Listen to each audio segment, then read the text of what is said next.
for us to go over to Tobago, and we're going to talk about the recently concluded Youth Summit, and it was attended by Trinidad and Tobago.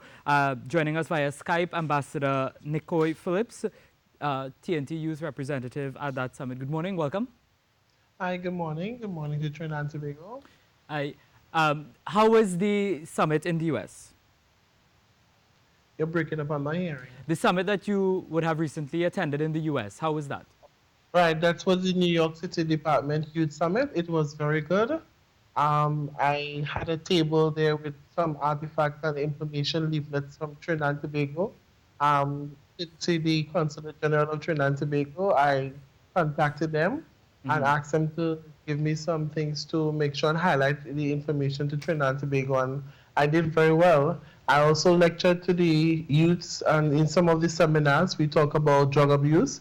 We also talk about evening school programs and the Your Heart TT program that our organization, TT Youth for Rise, would have done. So it was a very successful youth summit. So what would be the takeaway? So you went to the summit, now you're back in Trinidad and Tobago. What have you brought back that will help Trinidad and Tobago move forward? Well, first thing, we have 2 projects that I'm going to work on. I would have got a lot of partnership. I would have got through a lot of partnership in terms of all the groups and all the NGOs that were there at the Youth Summit, and even before that at the United Nations.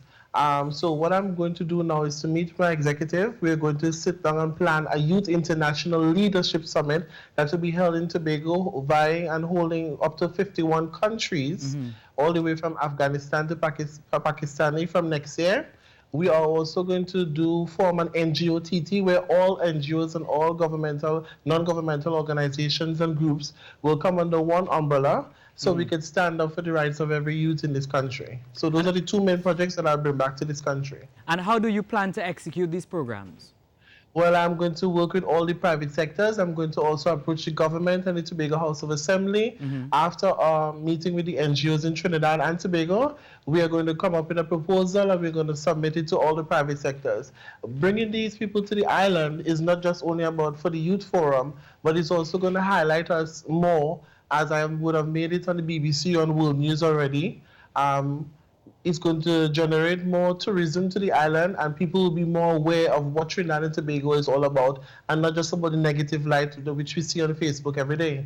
Yeah. You've traveled a lot, and I am glad that you mentioned Trinidad and Tobago at times being seen in a negative light.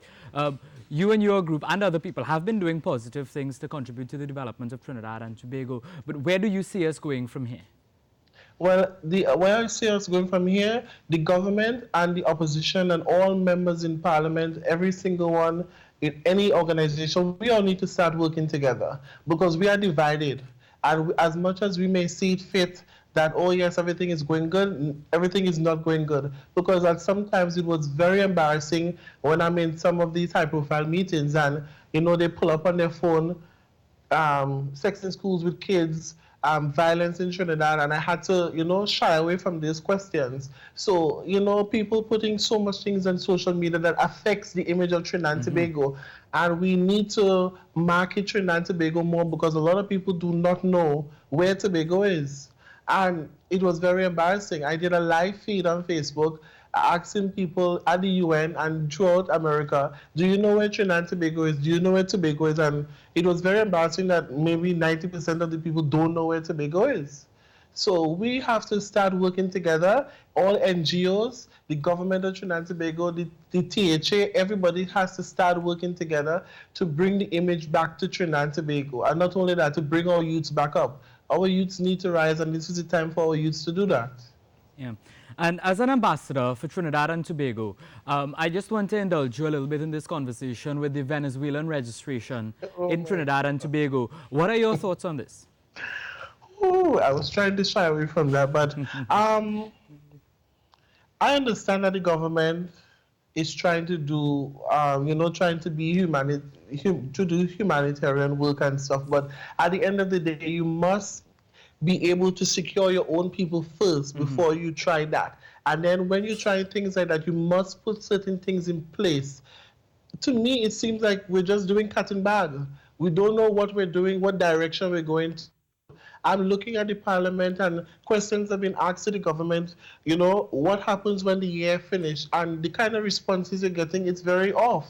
So I think we will, if we work together, we'll see something good and positive. But by seeing what is happening now in the registration process and the influx of them coming, and then bravely they're demanding that they have education and stuff. So that's something that I will try to shy away from. I don't like to Yeah, get yeah. into that topic It's at an all. interesting I think the conversation people that of a lot of Trinidad and people are Tobago having. have to start thinking of what is it that what direction they're going with this Venezuelan situation at this point in time. I'm not saying that you're not supposed to help, but what are the other Caribbean countries doing? Are they opening their doors as well? Yeah, probably Trinidad and Tobago will be the most affected in the Caribbean region because of our proximity to Venezuela. But I know you said you didn't want to talk too much about it, but I think it's an interesting conversation and an interesting perspective that you've put forward as well. So before we go, I just want to find out, what is your organization doing now in terms of the development of Tobago? You talked about, before I had asked about the Venezuela situation, you know, putting Tobago and Trinidad in a negative light. But what are you and your organization doing to put it in a Well, positive we light? have a lot of work. We have a lot of work to do.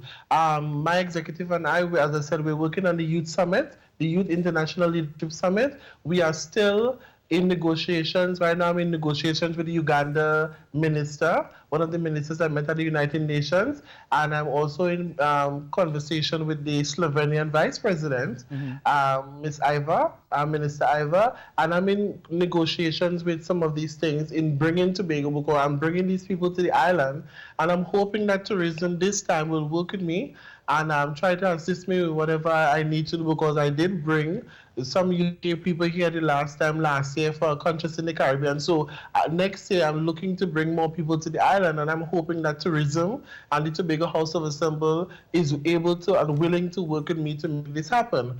I'm going to be meeting with some of the groups in Tobago to also discuss and to bring some of the information that I've gathered. I have leaflets, I have information booklets as to all the projects and stuff that I've been in school. And one thing that I want to touch on very fast is that the education system, they need to start working together with the police service. In Baltimore, I'm actually Baltimore Commissioner of Police, where they have a system called the special education unit that is in the police service. The police service itself has that unit where a police vehicle is parked in the school, one firearm officer in the vehicle, and the other officer patrols. And any child that is caught bullying or misbehaving is taken to the police precinct, where they will do community service after their parents is calling. So there's a special education unit in the police service, and they are specially trained to deal with bullying and school violence in school. So I'm trying to also going to meet out to the Commissioner of Police.